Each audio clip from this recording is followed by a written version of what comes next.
GeneXus Server is a product designed to facilitate teamwork. It enables centralized business knowledge and ensures that the work of development team members is constantly integrated even when they are in different geographical locations. The working model consists of sharing a knowledge base to a GeneXus server, and then each developer synchronizes with the server, obtaining a local copy of the KB on their machine. Having a central KB managed by GeneXus Server allows any authorized developer to send and receive changes from their own workstation.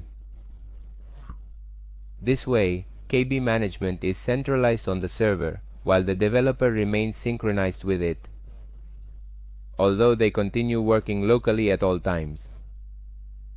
Now that we understand the basics of how to work as a team using GeneXus Server, let's share the KB we've been working on to GeneXus Server.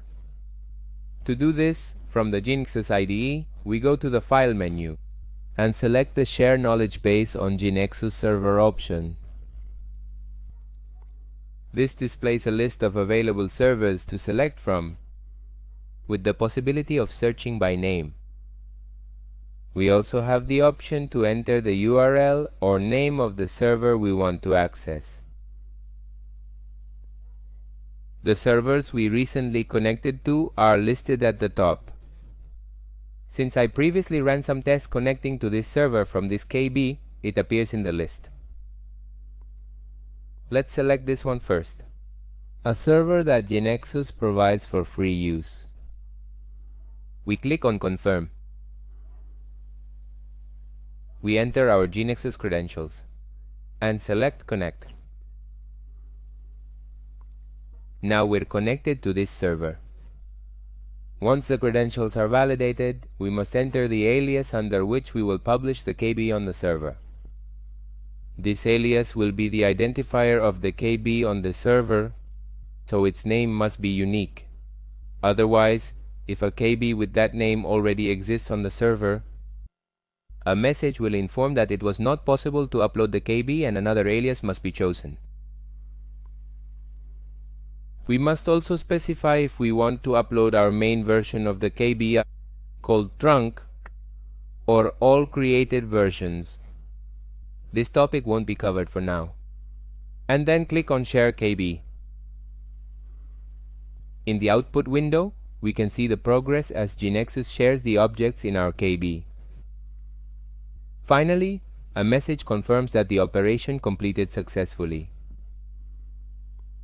From this moment, the KB is published on the server, and the developer who shared it will remain synchronized with it.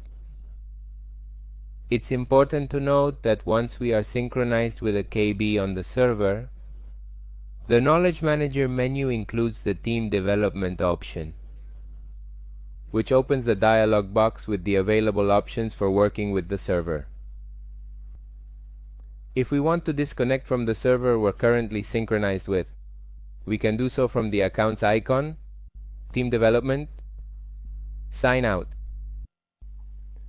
Suppose now that another developer wants to join the work. What should they do to synchronize with the KB that has already been published on the server? They must receive a local copy. To do so, they must go to the File menu and select New Knowledge Base from GeneXus Server. They will need to select the server to connect to, and then enter their GeneXus account username and password. Next, they must select the KB they want to synchronize with. They can assign a name to this local copy of the KB or keep the suggested one, which is the same as the server KB name.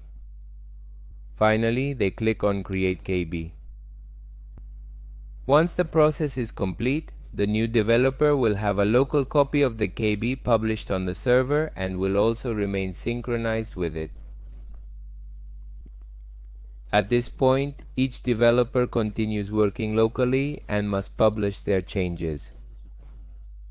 However, before doing so, they must always incorporate the changes made by other team members in the server KB.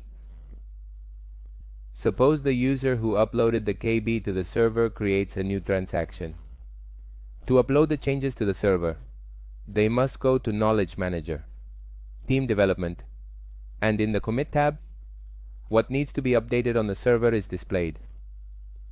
They can submit all changes or perform a partial commit, selecting only the objects that are completed and ready to be integrated into the KB. A comment must always be entered, indicating the changes in this commit, and the commit button must be clicked. On the other hand, another team member working on their local KB still doesn't have the recent changes made by the other user.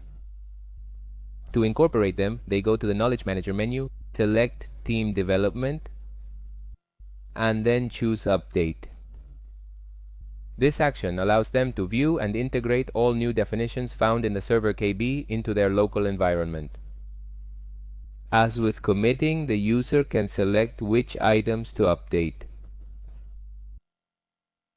Update is generally the first task a developer performs at the start of the workday, before committing.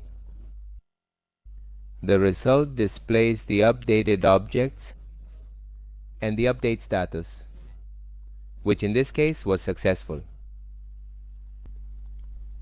When different developers make changes to the same object, a conflict may arise.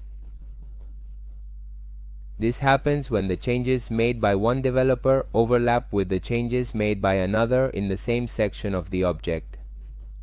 For example, if two developers change the data type of the same attribute, suppose one user changes the data type of an attribute and commits the change. Then another user in their local KB, without having performed an update, also changes the data type of the same attribute but to a different type than the one used by the other user. When performing an update with the KB on the server, this warning message appears informing of the conflict and requesting manual resolution as appropriate. If we go to the Commit tab, we can see that it allows us to commit the changes made by this second user, but it shows that the situation is in conflict, precisely because of what we just described. Lastly, let's delete the new transaction created for this test and commit again to update the KB on the server. What we've seen here is a very brief introduction to the full potential of GeneXus Server and its great value in a project.